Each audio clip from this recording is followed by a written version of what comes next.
Hi, welcome to my channel ತಮ್ಮಗ್ನ and me. ನಾನು ಅಶ್ವಿನಿ ಹೇಮಂತ್. ಇದು ನನ್ನ ಚಾನಲಲ್ಲಿ ಬರ್ತಿರೋ ಮೊದಲನೇ ವೀಡಿಯೋ. ಅಂದರೆ ನಾನು ಆಲ್ರೆಡಿ ಇನ್ನೊಂದು ಚಾನಲ್ನ ಕ್ರಿಯೇಟ್ ಮಾಡಿದ್ದೀನಿ, ತಮ್ಮಗ್ನ ಆ್ಯಂಡ್ ಮೀ ಅಂತಲೇ ಹೆಸರು. ಬಟ್ ಈ ಚಾನಲ್ದು ನೇಮ್ ಬಂದು ತಮ್ಮಗ್ನ ಆ್ಯಂಡ್ ಮೀ ವ್ಲಾಗ್ಸ್ ಕನ್ನಡ ಅಂತೇಳಿ. ಅದರಲ್ಲಿ ಏನು ಅಂತಂದರೆ ನಾನು ಎಲ್ಲ ರೀತಿ ವೀಡಿಯೋನ ಹಾಕ್ತಾಯಿದ್ದೆ. ಬಟ್ ಏನಂದರೆ ಅಲ್ಲಿ ತುಂಬ ಜನ ವ್ಯೂವರ್ಸ್ ಬಂದು ಎಂಬ್ರಾಯ್ಡರಿ ರಿಲೇಟೆಡ್ ವೀಡಿಯೋ ನೋಡೋದಕ್ಕೆ ಬರ್ತಾಯಿದ್ದಾರೆ. ಅಂದರೆ ಅಲ್ಲಿ ಬೇಸಿಕ್ ಎಂಬ್ರಾಯ್ಡರಿಯಿಂದ ನಾನು ಹೇಳ್ಕೊಡ್ತಾ ಇದ್ದೀನಿ. ಅದನ್ನು ನೋಡೋಕ್ಕೆ ತುಂಬ ಜನ ವ್ಯೂವರ್ಸ್ ಇರೋದ್ರಿಂದ ಮಧ್ಯೆ ಮಧ್ಯೆ ನಾನು ಬೇರೆ ವೀಡಿಯೋಸ್ ಹಾಕಿ ಅವ್ರಿಗೆ ಡಿಸ್ಟರ್ಬ್ ಆಗೋದು ಬೇಡ ಅಂತ ಹೇಳ್ಬಿಟ್ಟು ಅದು ಹಂಗೆ ಇರಲಿ, ಎಂಬ್ರಾಯ್ಡರಿ ವೀಡಿಯೋಸ್ ಹಾಕೋದಕ್ಕೆ ಅದೊಂದು ಚಾನಲ್ ಇರಲಿ ಅಂತ ಹೇಳ್ಬಿಟ್ಟು ನನ್ನ ಹಾಬೀಸ್ ಎಲ್ಲ ನಾನು ಶೇರ್ ಮಾಡೋದಕ್ಕೆ ಇನ್ನೊಂದು ಚಾನಲ್ ಇವಾಗ ಕ್ರಿಯೇಟ್ ಮಾಡ್ಕೊಂಡಿದ್ದೀನಿ. ಇನ್ನು ನೀವು ನನ್ನ ಚಾನಲಲ್ಲಿ ಏನೆಲ್ಲ ಎಕ್ಸ್ಪೆಕ್ಟ್ ಮಾಡ್ಬೋದು ಅನ್ನೋದಾಯಿತು ಅಂದರೆ, ಒಂದು 10 ಗಂಟೆಗೆಲ್ಲ ಮಕ್ಕಳು ಸ್ಕೂಲಿಗೆ ಹೋದ್ಮೇಲೆ ಎಲ್ಲ ಕೆಲಸ ಆದಮೇಲೆ 10 ಗಂಟೆಗೆಲ್ಲ ಫ್ರೀ ಆಗಿಬಿಟ್ಟಿರ್ತೀನಿ. ಆ ಟೈಮಿಂದ ಇನ್ನು ಮಕ್ಕಳು ಸ್ಕೂಲಿಗಿಂದ ಬರೋ ತನಕ ನಾನು ಅಷ್ಟು ಟೈಮ್ ಇರುತ್ತಲ್ಲ, ಅದನ್ನು ವೇಸ್ಟ್ ಮಾಡೋಕ್ಕೋಗಲ್ಲ. ಏನಾದರೂ ಮಾಡ್ತಾಯಿರ್ತೀನಿ. ಅಂದರೆ ಹಾಬೀಸ್ ಇದೆ ನಂದು, ಪಾಟ್ ಪೇಂಟಿಂಗು, ಪಾಟ್ ಮೇಕಿಂಗು, ಆಮೇಲೆ ಎಂಬ್ರಾಯ್ಡ್ರಿ ಮಾಡ್ತಾಯಿರ್ತೀನಿ, ಆಮೇಲೆ ಶಾಲ್ ಹಾಕ್ತಾಯಿರ್ತೀನಿ. ಅದ್ರ ಜೊತೆಗೆ ಒಳ್ಳೊಳ್ಳೆ ಅಡುಗೆಗಳನ್ನ ಮಾಡ್ತಾಯಿರ್ತೀನಿ. ಆದರೆ ನನ್ನ ಟೈಮ್ ಪಾಸ್ಗೋಸ್ಕರ. ಅದ್ರ ಜೊತೆಗೆ ನಾನು ಕ್ಯಾಂಡಲ್ಸ್ ಮಾಡ್ತಾಯಿರ್ತೀನಿ. ಈ ಥರ ಎಲ್ಲ ಏನಾದರೂ ಮಾಡ್ತಾಯಿರ್ತೀನಲ್ವ, ನಾನು ಹಾಬಿಗೋಸ್ಕರ ಮಾಡ್ಕೊತೀನಲ್ಲ, ಅದನ್ನೆಲ್ಲ ನನ್ನ ಜೊತೆ ಶೇರ್ ಮಾಡ್ತೀನಿ. ಓಕೆ, ಇವತ್ತಿನ ವೀಡಿಯೋದಲ್ಲಿ ಒಂದು ಬೆಸ್ಟ್ ಆಫ್ ವೇಸ್ಟ್ ಅಂತಲೇ ಹೇಳ್ಬೋದು. ಅಂದರೆ ಇವಾಗ ಕ್ಲಾತ್ ಕ್ಯಾರಿ ಬ್ಯಾಗ್ಸ್ ಎಲ್ಲ ಬರುತ್ತಲ್ವ, ನೋಡಿ ಈ ರೀತಿ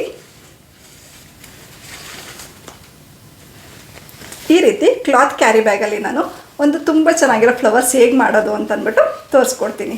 ಬನ್ನಿ ಹೇಗೆ ಮಾಡೋದು ಅಂತ ನೋಡ್ಕೊಂಡು ಬರೋಣ.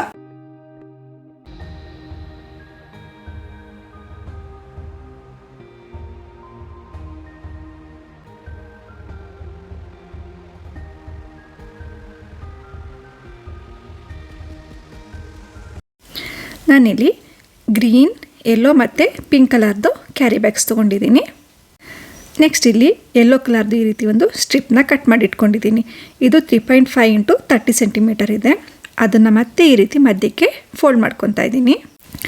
ನೆಕ್ಸ್ಟ್ ಇವಾಗ ಇದನ್ನು ಈ ರೀತಿ ಫೋಲ್ಡ್ ಮಾಡಿ ಇಟ್ಕೊಂಡು ಚಿಕ್ಕದಾಗಿ ಈ ರೀತಿ ಕಟ್ ಮಾಡ್ಕೊಂಡು ಹೋಗ್ತೀನಿ. ನಾವು ಮುಕ್ಕಾಲು ಭಾಗದ ತನಕ ಮಾತ್ರ ಈ ರೀತಿ ಕಟ್ ಮಾಡ್ಕೋಬೇಕು. ಮತ್ತು ಇನ್ನು ಕಾಲು ಭಾಗ ನಾವು ಸ್ಟಿಕ್ ಮಾಡೋದಕ್ಕೆ ಯೂಸ್ ಮಾಡ್ಕೊತೀವಿ. ಈ ರೀತಿ ಚಿಕ್ಕದಾಗಿ ಕಟ್ ಮಾಡ್ಕೋಬೇಕು. ಇದು ನಾನು ಪೋಲನ್ಸ್ ಮಾಡೋದಕ್ಕೋಸ್ಕರ ಮಾಡ್ಕೊತಾ ಇರೋದು. ನೋಡಿ, ಈ ರೀತಿ ಕಂಪ್ಲೀಟಾಗಿ ಪೂರ್ತಿ ಇದೇ ರೀತಿ ಕಟ್ ಮಾಡ್ಕೋಬೇಕು.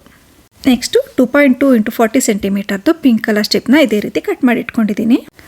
ನಾನಿಲ್ಲಿ 4.5 ಇಂಟು 30 ಸೆಂಟಿಮೀಟರ್ದು 2 ಯೂನಿಟ್ನ ಕಟ್ ಮಾಡಿ ಇಟ್ಕೊಂಡಿದ್ದೀನಿ. ಅದನ್ನು ಈ ರೀತಿ ಮತ್ತೆ ಫೋಲ್ಡ್ ಮಾಡ್ಕೊಂಡಿದ್ದೀನಿ, ಅಂದರೆ ಕೆಲಸ ಬೇಗ ಆಗಲಿ ಅಂತ. ಇವಾಗ ನಾನು 1 ಸೆಂಟಿಮೀಟರ್ ಗ್ಯಾಪಲ್ಲಿ ಈ ರೀತಿ ಕಟ್ ಮಾಡ್ಕೊತಾ ಇದ್ದೀನಿ. ಅಂದರೆ ಅಪ್ ಟು 90% ತನಕ ನಾನು ಕಟ್ ಮಾಡ್ಕೊಂಡು 10% ಮಾತ್ರ ಸ್ಟಿಕ್ ಮಾಡೋದಕ್ಕೋಸ್ಕರ ಹಾಗೆ ಉಳಿಸ್ಕೊಂಡಿದ್ದೀನಿ. ಈ ರೀತಿ ಕಟ್ ಮಾಡ್ಕೋಬೇಕು. ಇದು ನಾನು ಪೆಟಲ್ಸ್ ಮಾಡೋದಕ್ಕೋಸ್ಕರ ಈ ಥರ ಮಾಡ್ಕೊತಾ ಇರೋದು. ನೆಕ್ಸ್ಟ್ ಇವಾಗ ಇದನ್ನು ನೋಡಿ ಪೆಟಲ್ದು ಶೇಪ್ ಮಾಡ್ಕೊಳ್ಳೋಣ. ಈ ರೀತಿ ನೋಡಿ, ನಾನು ಫಸ್ಟ್ ಒಂದು ಸೈಡ್ ಮಾಡ್ಕೊಬಿಡ್ತೀನಿ. ನೆಕ್ಸ್ಟ್ ಇದನ್ನು ಈ ರೀತಿ ಉಲ್ಟಾ ಮಾಡಿಕೊಂಡು ಇನ್ನೊಂದು ಸೈಡಿಂದ ಮಾಡ್ಕೊಂಡು ಬರ್ತೀನಿ. ಈ ಥರ ಮಾಡಿದಾಗ ನಮಗೆ ಟೈಮ್ ಸೇವ್ ಆಗುತ್ತೆ, ಅದಕ್ಕೋಸ್ಕರ. ನೋಡಿ, ಈ ರೀತಿ ಮಾಡ್ಕೊತಾ ಇದ್ದೀನಿ.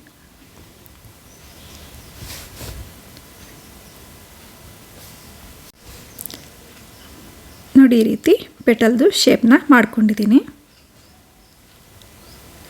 ಇವಾಗ ಇದಾದಮೇಲೆ ನೆಕ್ಸ್ಟ್ ಇವಾಗ ನಾನು ಗ್ರೀನ್ ಕಲರ್ದು ಒಂದು ಸ್ಟ್ರಿಪ್ ಕಟ್ ಮಾಡಿ ಇಟ್ಕೊಂಡಿದ್ದೀನಿ. ಇದು ನಮಗೆ ಲೀಫ್ ಮಾಡೋದಕ್ಕೆ ಯೂಸ್ ಆಗುತ್ತೆ.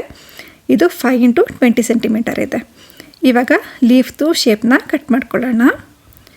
ನಾನಿಲ್ಲಿ ನೋಡಿ ಒಂದು ಅರ್ಧದ ತನಕ ಕಟ್ ಮಾಡ್ಕೊಂಡಿದ್ದೀನಿ, 1 ಸೆಂಟಿಮೀಟರ್ ಗ್ಯಾಪಲ್ಲಿ. ಓಕೆನಾ? ನೆಕ್ಸ್ಟ್ ಇವಾಗ ಲೀಫ್ದು ಶೇಪ್ ಮಾಡ್ಕೊಳ್ಳೋಣ. ನಾನು ಒಂದು ಸೈಡ್ ಆದಮೇಲೆ ಇನ್ನೊಂದು ಸೈಡಿಗೆ ಉಲ್ಟಾ ಮಾಡ್ಕೊಂಡು ಈ ರೀತಿ ಮಾಡ್ಕೊತೀನಿ. ಆವಾಗ ಟೈಮ್ ಸೇವ್ ಆಗುತ್ತೆ. ನೆಕ್ಸ್ಟ್ ಏನಿದೆ, ಕೆಳಗಡೆ ಪಾರ್ಟ್ ಇದೆಯಲ್ಲ, ಕೆಳಗಡೆ ಪಾರ್ಟಲ್ಲಿ ನಾವು ಒಂದು ಈ ಥರ ಜಿಗ್ಜಾಗಾಗಿ ಕಟ್ ಮಾಡ್ಕೊಳ್ಳೋದ. ಏನಕ್ಕೆ ಅಂತ ನಾನು ಫ್ಲವರ್ ಮಾಡುವಾಗ ಹೇಳ್ತೀನಿ. ಈ ರೀತಿ ನಾನು ಕಟ್ ಮಾಡಿ ಇಟ್ಕೊಂಡ್ಬಿಡ್ತೀನಿ.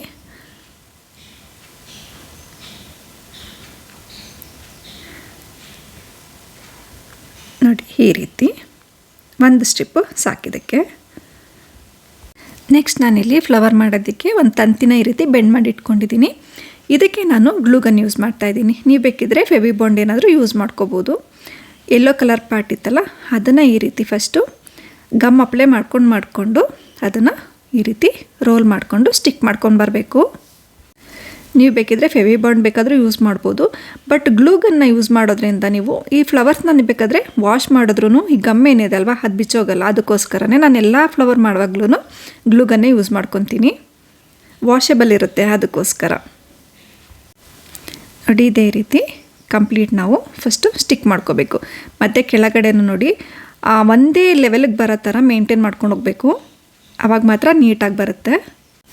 ಗ್ಲೂಗನ್ನಲ್ಲಿ ಈ ರೀತಿ ದಾರ ಥರ ಬರ್ತಾ ಇರುತ್ತೆ, ಏನೂ ಪ್ರಾಬ್ಲಮ್ ಇಲ್ಲ. ಅಂಟ್ಸೆಲ್ಲ ಆದಮೇಲೆ ಕೈಯಲ್ಲಿ ರಿಮೂವ್ ಮಾಡಿಕೊಂಡ್ರೆ ಈ ರೀತಿ ಬಂದುಬಿಡುತ್ತೆ. ಇವಾಗ ಪೋಲನ್ ಪಾರ್ಟ್ ಏನಿದೆ ಅಲ್ವಾ ಅದು ರೆಡಿಯಾಗಿದೆ. ಏನಾದರೂ ಲೆವೆಲ್ ಇಲ್ಲ ಅಂತಂದರೆ ಈ ರೀತಿ ಬೇಕಾದ್ರೆ ನೀವು ಅದನ್ನ ಕಟ್ ಮಾಡಿಬಿಟ್ಟು ನೀಟಾಗಿ ಒಂದು ಲೆವೆಲಿಗೆ ಮಾಡ್ಕೋಬೋದು. ನೋಡಿ ಪೋಲನ್ ಪಾರ್ಟ್ ರೆಡಿ ಆಯಿತು, ಸೆಂಟರ್ ಪಾರ್ಟು. ನೆಕ್ಸ್ಟ್ ಇವಾಗ ನಾನು ಇನ್ನೊಂದು ಪಿಂಕ್ದು ಸ್ಟ್ರಿಪ್ನ ಕಟ್ ಮಾಡಿ ಇಟ್ಕೊಂಡಿದ್ದೆ ಅಲ್ವಾ ಅದನ್ನು ಇವಾಗ ಸ್ಟಿಕ್ ಮಾಡ್ತಾಯಿದ್ದೀನಿ. ಇದನ್ನು ಅಷ್ಟೇ ನೀಟಾಗಿ ಮಾಡಿಕೊಂಡ್ರೆ ತುಂಬಾ ಚೆನ್ನಾಗಿ ಬರುತ್ತೆ.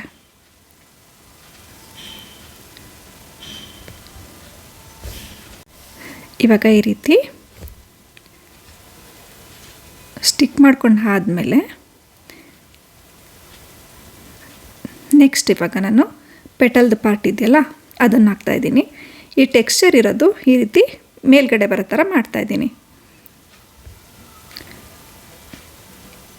ಈ ರೀತಿ ಇಟ್ಕೊಂಡು ಸ್ಟಿಕ್ ಮಾಡ್ತಾ ಹೋಗೋದು. ತುಂಬ ಈಸಿ ಇದೆ ಮತ್ತು ತುಂಬಾ ಚೆನ್ನಾಗೂ ಕಾಣಿಸ್ತಾ ಇರುತ್ತೆ.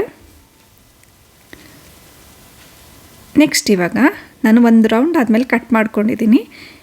ಇವಾಗ ನೋಡಿ ಈ 2 ಪೆಟಲ್ ಇದೆ ಅಲ್ವಾ ಆ 2 ಪೆಟಲ್ ಮಧ್ಯದಲ್ಲಿ ನಮ್ಮದು ಇನ್ನೊಂದು ಪೆಟಲ್ ಬರೋ ಥರ ಸ್ಟಿಕ್ ಮಾಡ್ಕೋಬೇಕು.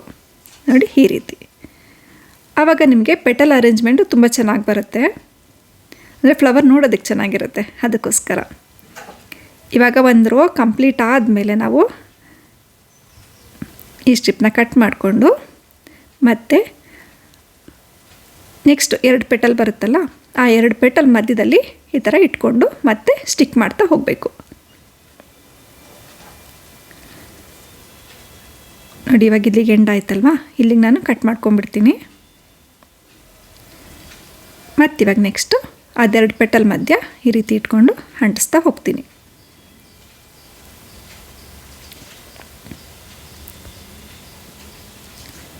ನೋಡಿ ಈ ರೀತಿ.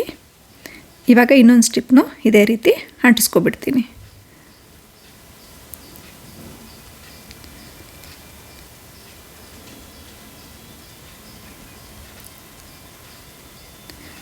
ಇದು ಕಂಪ್ಲೀಟ್ ಆದಮೇಲೆ ಇವಾಗ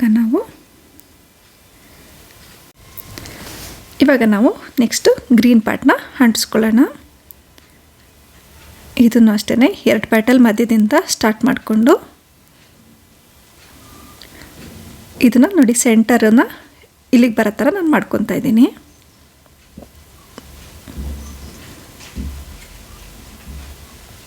ಈ ರೀತಿ ನೀಟಾಗಿ ಅಂಟಿಸ್ಕೊಂಡಾದಮೇಲೆ ನೆಕ್ಸ್ಟ್ ಇವಾಗ ನಾವು ನೋಡಿ ನಾನು ಕೆಳಗಡೆ ವಿ ಶೇಪ್ ಕಟ್ ಮಾಡ್ಕೊಂಡಿದ್ದೆ ಅಲ್ವಾ, ಇದು ಇವಾಗ ನೀಟಾಗಿ ಕೂತ್ಕೊಳ್ಳುತ್ತೆ. ಅದಕ್ಕೋಸ್ಕರ ನಾನು ಈ ರೀತಿ ಮಾಡ್ಕೊಂಡಿದ್ದೆ. ನೋಡಿ ಇವಾಗ ನೀಟಾಗಿ ಕೂತ್ಕೊಳ್ಳುತ್ತೆ ಈ ರೀತಿ. ನೆಕ್ಸ್ಟ್ ಇವಾಗ ನಾನು ಸ್ಟೆಮ್ ಪಾರ್ಟ್ ಇದೆಯಲ್ವ ಅದಕ್ಕೆ ಇದೇ ರೀತಿನ ಸ್ಟ್ರಿಪ್ನ ಕಟ್ ಮಾಡಿಕೊಂಡು ಗ್ಲೂ ಗನ್ನಲ್ಲಿ ಈ ರೀತಿ ಅಂಟಿಸ್ಕೊಂಡ್ಬಿಡ್ತೀನಿ. ಇಲ್ಲಾಂದರೆ ಫ್ಲೋರಲ್ ಟೇಪ್ ಏನಾದ್ರು ಇದ್ದರೆ ನಿಮ್ಮ ಹತ್ರ ಗ್ರೀನ್ ಕಲರ್ದು ಅದನ್ನು ಬೇಕಾದರೂ ಹಾಕ್ಕೋಬೋದು. ಮತ್ತು ಫುಲ್ ಸುತ್ತಾದ್ಮೇಲೆ ಈ ರೀತಿ ಸ್ವಲ್ಪ ಗಮ್ ಹಾಕ್ಕೊಂಡು ಈ ರೀತಿ ಸ್ಟಿಕ್ ಮಾಡಿಕೊಂಡ್ರೆ ಆಯಿತು. ನೋಡಿ ನೆಕ್ಸ್ಟ್ ಇವಾಗ ಇದನ್ನು ಈ ರೀತಿ ಸ್ಪ್ರೆಡ್ ಮಾಡಿದ್ರೆ ಆಯಿತು. ಇದನ್ನು ನೀವು ವಾಶ್ ಕೂಡ ಮಾಡ್ಕೋಬೋದು.